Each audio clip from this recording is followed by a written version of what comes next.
Okay, so we're up to video 3 in the series on ratios, rates, and proportions. So for this video, we're just going to go over like what a proportion is, how to set up a proportion, how to determine if a statement that's written as a proportion is true or false, and then finally how to solve a proportion for a missing value.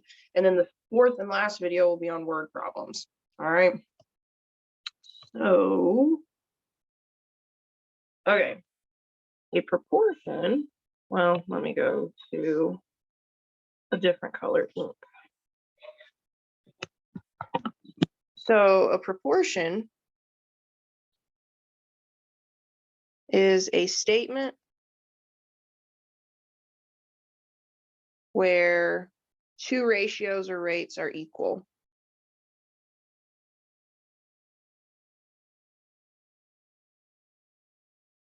All right. So if I had something written like this, 3 is to 6 as 1 is to 2. All right. The word as represents the equal sign. Okay, so that gives us the statement where we're going to have two ratios or two rates on either side. We're saying they're equal. So the first ratio is this first statement before as. The second ratio is the second statement after the word as. So we would write 3 is to 2, or rather 3 is to 6, as equals 1 is to 2. So this right here is a proportion. So let's say that we had 18 is to 21 as 6 is to 7. Well, we have the word as, that's the equals. 18 is to 21 is our first ratio. 6 is to 7 is the second ratio. So when we write this out, we would get 18 is to 21 as 6 is to 7. All right. Let's try another one, but where we're going to have a rate or we're going to have words involved. So let's say we have a statement. If Kelly makes $38 selling 14 bracelets, then she should make $133 for selling 49 bracelets. Okay, this one's a little different. It's not quite so cut and dry, but we're looking for pieces of information that go together. So initially, we know that Kelly makes $38 for selling 14 bracelets. All right. Similarly, she's going to make $133 for selling 14 bracelets. Those two statements represent your two rates. So we get $38 for 14 bracelets. And that's going to equal $133 for 49 bracelets. And that becomes your proportion. So we have proportions where we can see pretty easily that two ratios are equal.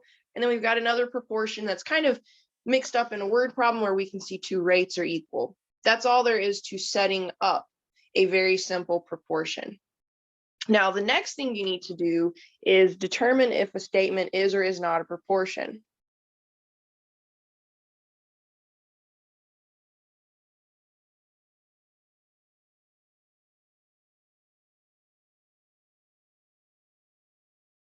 So basically, we want to know if the statement is true or false.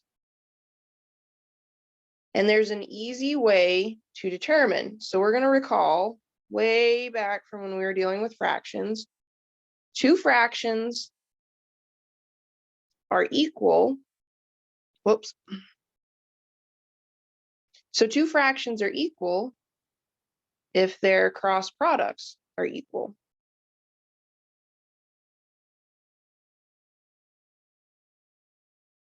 So if I had something like 3 over 1 and I wanted to know, is that equal to 15 over 5? What I would do is I would cross multiply. So I would multiply the diagonals and I would determine if my statement was true or false. So I would take 3 times 5 And I would want to know if that is equal to 1 times 15. Well, 3 times 5 is 15. 1 times 5 is also 15. This is true. So we can say that 3 over 1 equaling 15 over 5 is a proportion. All right, so let's try another one. For this one, let's say we have 13 over 2, and we want to know if that equals 27 over 16. So we want to cross multiply. So the first numerator and the second denominator, so 13 times 16. We want to know, does that equal 2 times 27? So you need to always show your work. If you feel like you need to use a multiplication table or a calculator on 13 times 16 and 2 times 27, that's okay, but still show your work. So we get 208. We don't know if these are equal yet, so I'll put little question marks. And 54, well, does 208 equal 54? Absolutely not. That's false. So this is not a proportion. For this to be a proportion, you have to have a true statement. And 13 over 2 does not equal 27 over 16. What if I had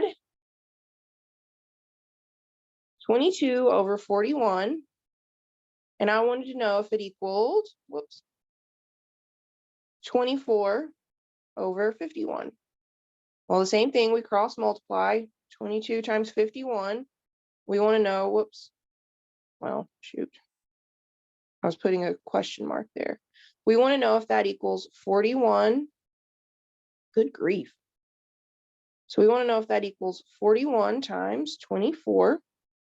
So again, show your work, but if you need to use a calculator or a multiplication table for 22 times 51 and for 41 times 24, that's okay. I don't know those in my head either.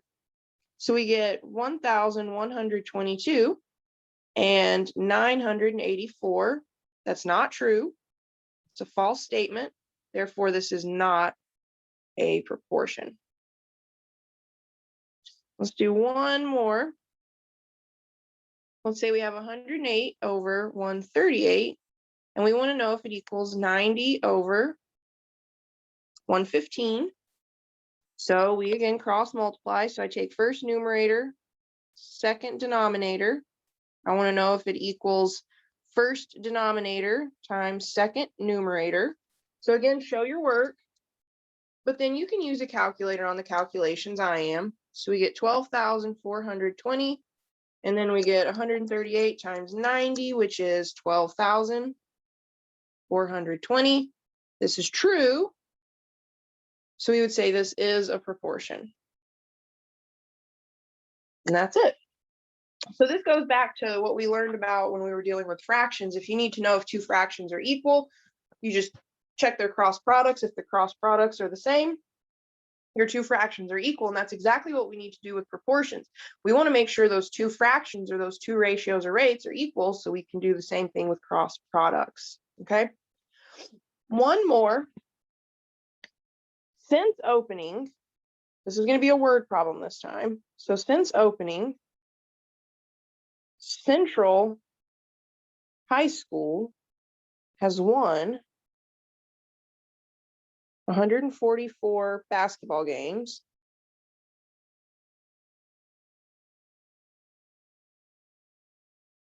and lost 24.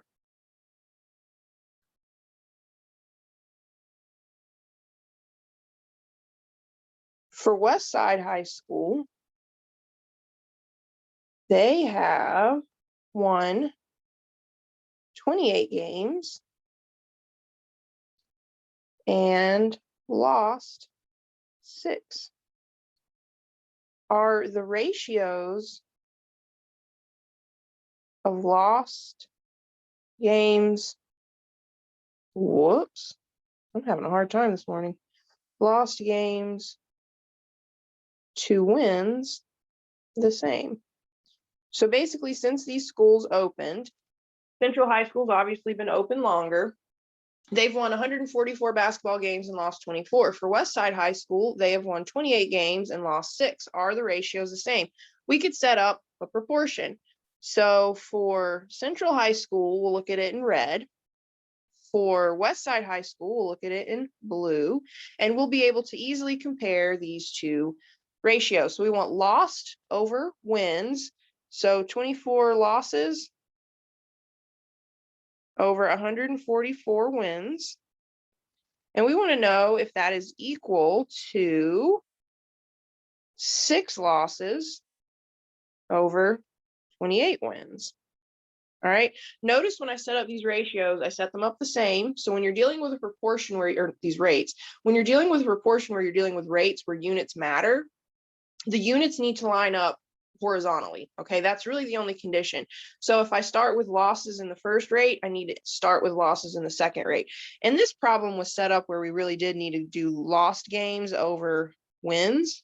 Okay. So just be really careful. It's easy to get the units flipped, and then everything's going to kind of go south from there. All right, so let's look and see. We've got 24 times 28, and we want to know if it equals 144 times 6. Again, I want to see work, but if you need to use a calculator for the little calculations to save some time, I'm okay with that. So 24 times 28 is 672. 144 times 6 is 864. So we would say here, no, the ratios are not the same. Okay, if the ratios were the same, we would have a true proportion. Here we do not have that. Okay, so in this case, we would say this is not a proportion. Okay, now next up, what I want to do is I want to show you all how to solve a proportion for a missing value. But first, I need to show you a tiny bit of algebra. Okay, so let's say that I had something like 6 times x equals 42. Now, for the most part, we haven't done any algebra really in this class, but basically algebra is just where you have variables mixed in with your numbers, okay? So right here, 6 and x, if you see a number and a variable, that's what we call those letters. If you see a number and a variable side by side, we just mean multiplied. So this is like 6 is multiplied by x. We want to figure out what the value is for x. So what we have to do is we need to undo this multiplication of 6 and x right here.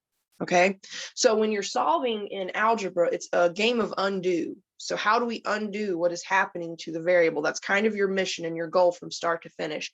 Undo what is happening to the variable, get the variable by itself. Okay, and this really is going to matter in just a minute when we start solving proportions for a missing value.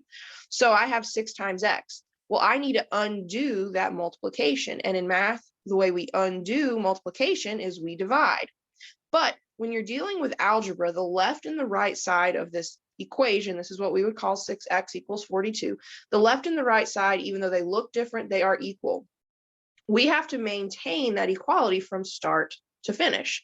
So if I do something to the left, I have to do the same something to the right.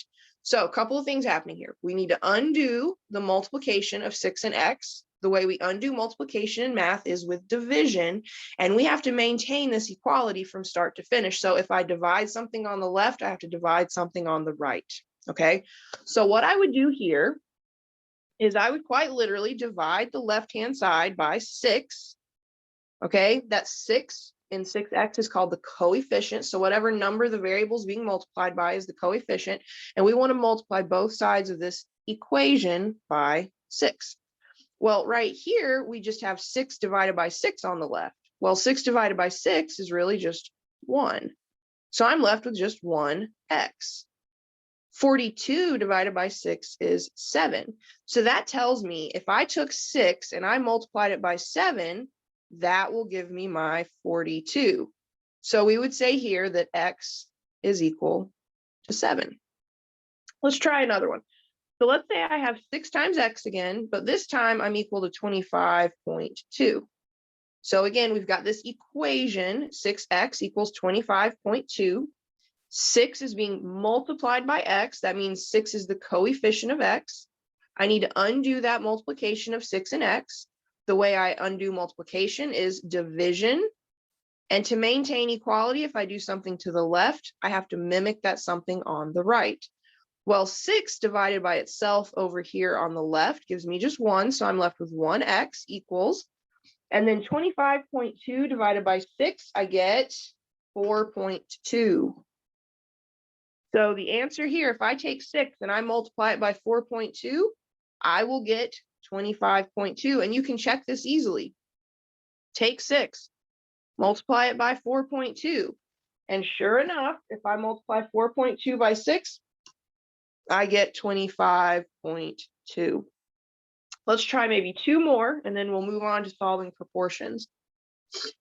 So let's say I have 2.1x, that just means 2.1 times x, and we're told it equals 126. So I have an equation here. I need to undo the multiplication of 2.1 and x. 2.1 is what we would call the coefficient of x. The way I undo multiplication is I divide. If I do it to the left, I have to do it to the right. 2.1 divided by itself is just 1. I need that x by itself, so I've got it. I've got 1x.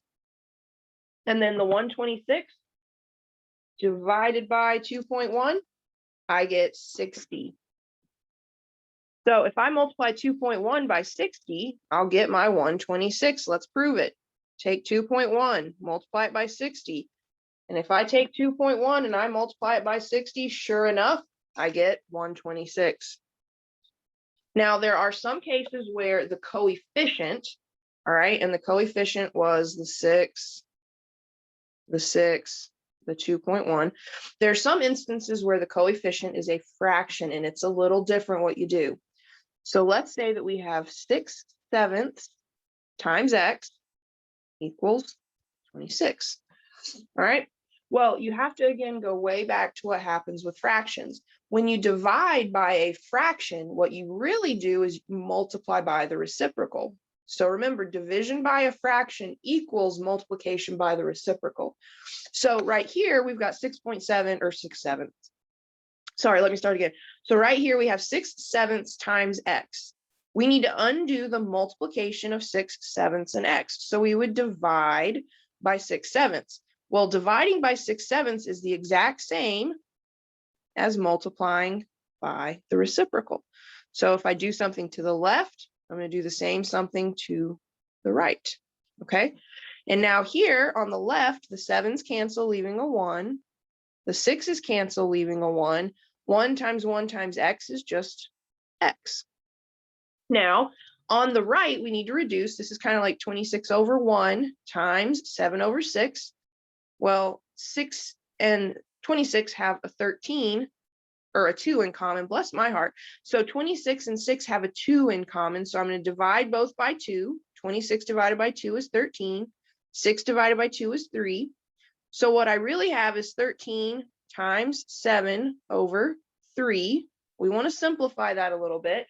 13 times 7, we end up getting 91/3. So this right here is our final result. And if you've got a little time, you can take 6/7, multiply it by 91/3. And let's do that really quick. We get 6 divided by 7 times 91 divided by 3. And sure enough, we get 26. All right. So when you're solving a proportion for a missing value, we're going to do a couple of things. All right. When you solve a proportion for a missing value, this idea of cross multiplying is going to come back. We want to check to make sure the proportion is true. How do we determine if a proportion is true? We cross multiply. And then we're going to use this idea over here of doing a little tiny algebraic solve. All right, we're going to kind of bring those two things together, and that's going to help us solve a proportion for a missing value. Okay, so solving a proportion for a missing value.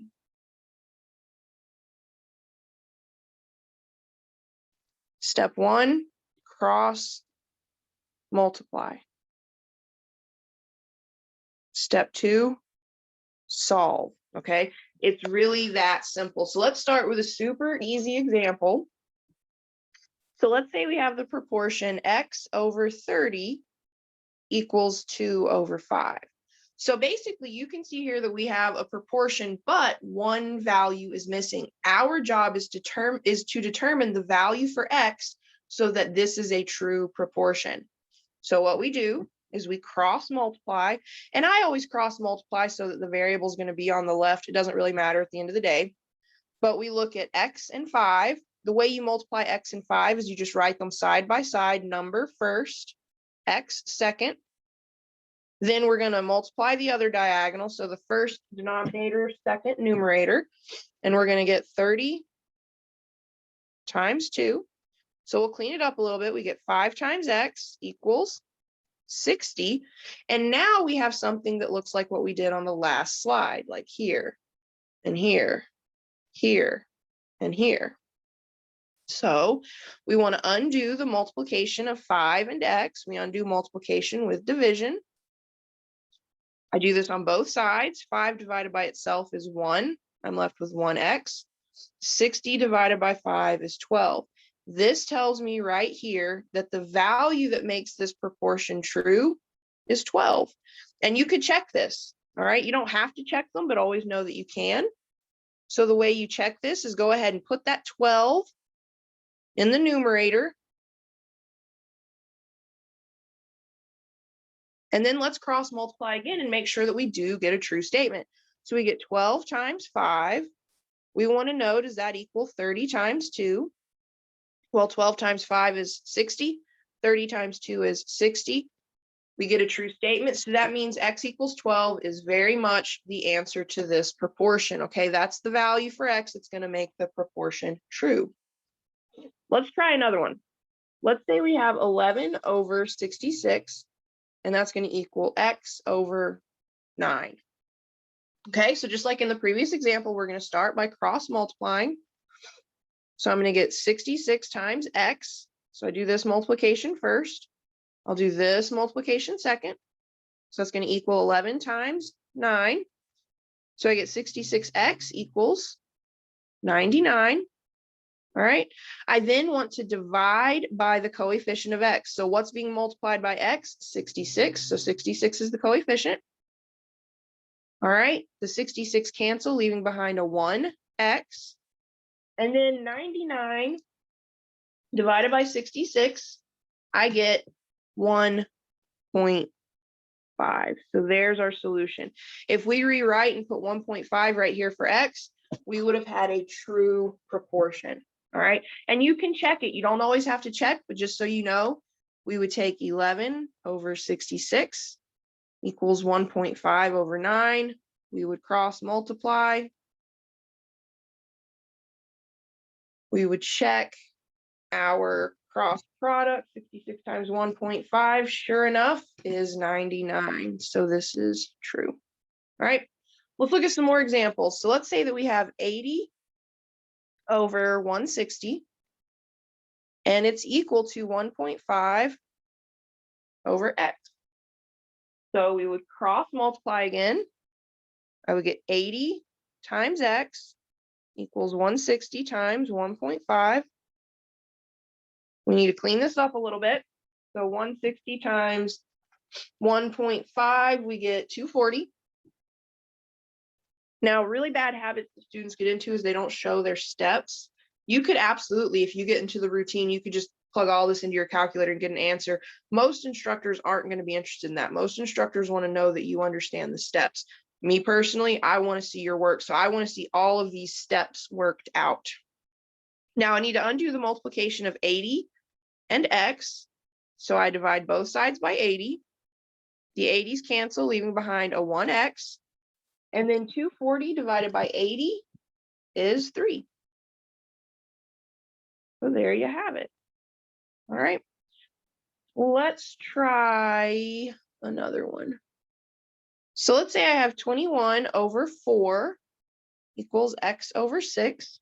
Just like in the previous examples, we cross multiply. I get 4 times X is 21 times 6.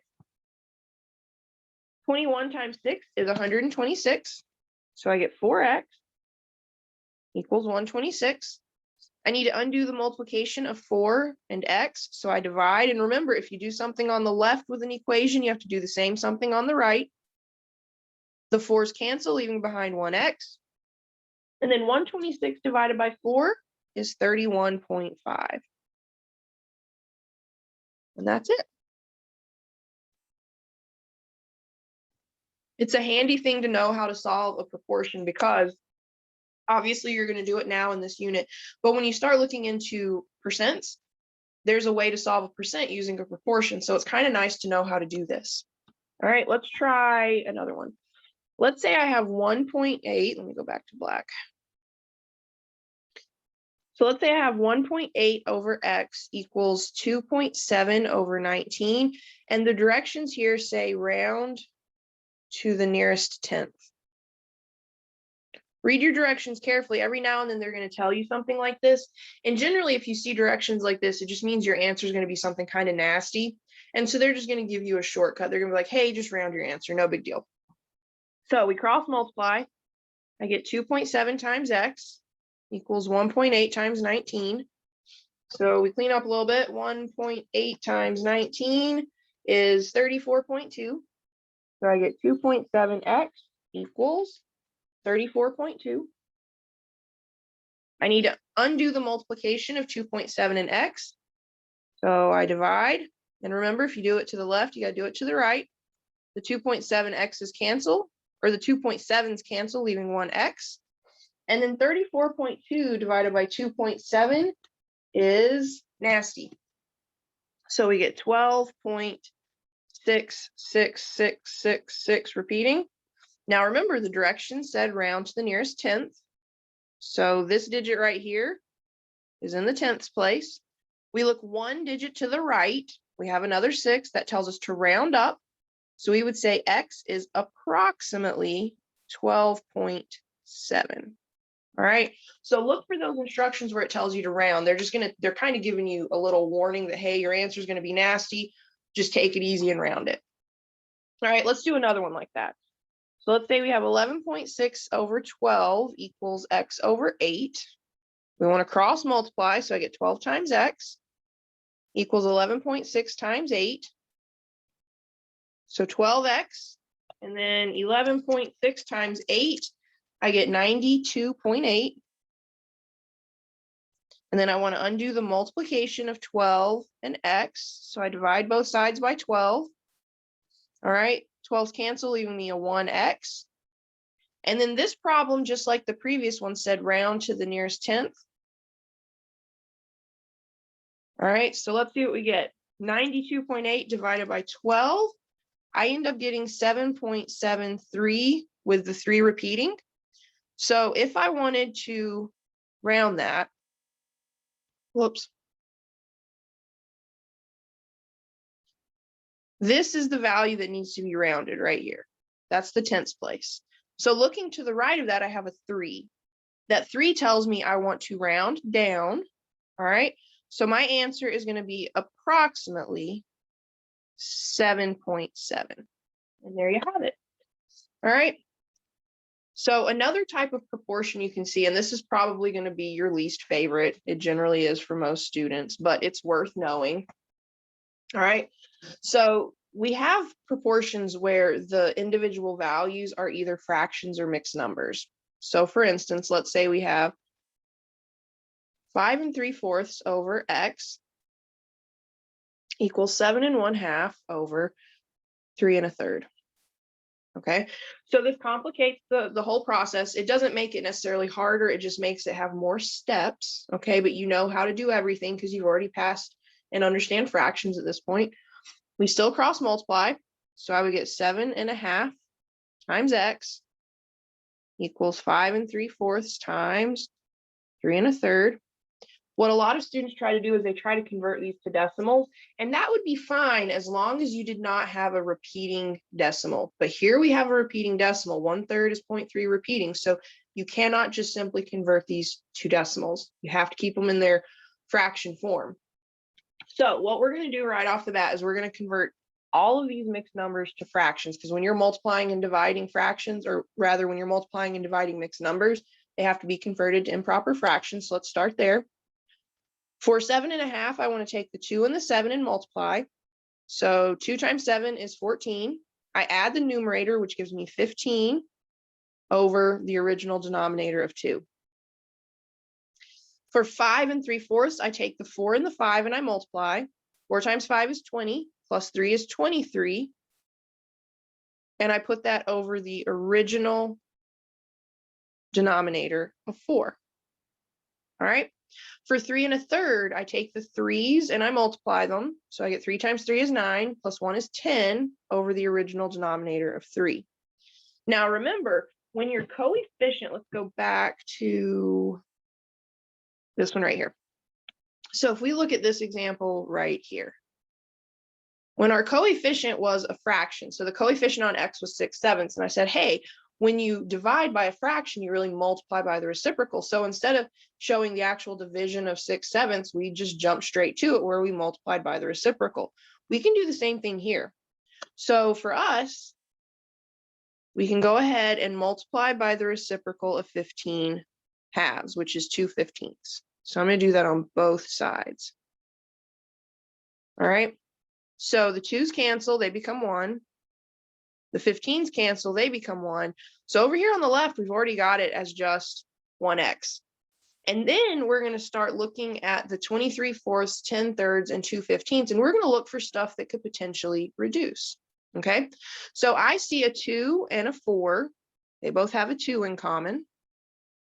I see a 10 and a 15. They both have a 5 in common. So I'm going to clean it up a little bit. I now have 23 halves times 2/3 times 1/3. I can cancel the 2's. 2 and 2 have a 2 in common. So now what I'm going to end up with is 23 times 1 times 1 over 1 times 3 times 3. So I end up with 23 ninths. But notice in the beginning of this problem, we started with mixed numbers. It would absolutely be appropriate to convert 23 ninths back to a mixed number. So how many times would 9 go into 23? Well, 9 times 2 is 18, so 9 goes into 23 twice. If I take 18 away from 23, I'm left with 5. So this is the same as 2 and 5 ninths. That's it. Let's do one more like that, and then we'll wrap up this video. So let's say I have x over 4 3/4 equal to 4 1/3 over 7 1/2. All right. So I'm going to go ahead and cross multiply. I'm going to get 7. Oops. I'm going to get 7 1/2 times x equals 4 3/4 times 4 1/3. Let's go ahead and convert everything to improper fractions. Remember, when you're multiplying and dividing mixed numbers, you really have to convert to improper fraction form. So 2 times 7 is 14, plus 1 is 15 over 2. 4 times 4 is 16, plus 3 is 19 over 4. And 3 times 4 is 12, plus 1 is 13 over 3. Again, resist the urge to just convert these to decimals. You could convert these to decimals as long as you had a terminating decimal. If you have a repeating decimal, you really cannot use the decimal form. You have to use the mixed number fraction form, okay? So in the previous example, we had a coefficient that was a fraction. So instead of showing the division of 15 halves, we're going to go ahead and just convert it to multiplication by the reciprocal, which is 2/15. And then we can start canceling. So on the left, the 2's cancel, the 15's cancel. I'm left with just a 1x. Let's see, on the right, this one's going to be a little bit nastier. 2 and 4 have a 2 in common. So it looks like I have 19 halves times 13 thirds times 1/15. So let's multiply and see what we get. 19 times 13 times 1, I get 247. 2 times 3 times 15, I get 90. And then because we started with mixed numbers, it's absolutely appropriate that we end with mixed numbers. So let's see, 247, 90 will go into that 2 times. So 247 minus 180, I get 67. So this converts to 2 and 67/90. It's not the prettiest answer in the world, but there you have it. Okay, so just a quick recap. A proportion is a statement where two ratios or rates are equal. So I first showed you how to just set up a proportion. And then for the next slide, we determined if a statement really was a proportion. So basically, if it was set up in proportion form, we could determine if it was true or false. We do this by cross multiplying. We looked at a word problem where we determined if we had ratios that were the same or not. And then I showed you just a little tiny nugget of algebra. Eventually we'll go over algebra in depth, but this is just a tiny little taste, just enough so you can solve proportions. All right. So then we looked at solving proportions. The way you solve a proportion for a missing value is you cross multiply and then use those algebraic steps to solve. We did several examples. There are those examples, remember, where you're going to be asked to potentially round your answer, so read directions carefully. And then finally, we looked at an example where you had those mixed numbers. So you could absolutely convert your mixed numbers to decimals as long as the decimal terminates. If you have a repeating decimal, like a third or 2/3 or something of that nature, you cannot use the decimals. You have to get an exact answer. And so you're going to have to keep your numbers in mixed number or improper format. So there you have it. So that's a quick introduction to proportions. All right, so know how to set up a proportion, know how to look at a statement that's written as a proportion and determine if it's true or false. Also, you need to know just that basic, like one-step solving with the algebra. We'll talk about algebra in depth much later, but that's enough to get you through this. And then make sure you know how to solve a proportion for a missing value. The last video in this series is just going to be on solving proportion word problems, and those are pretty easy. All right, best of luck.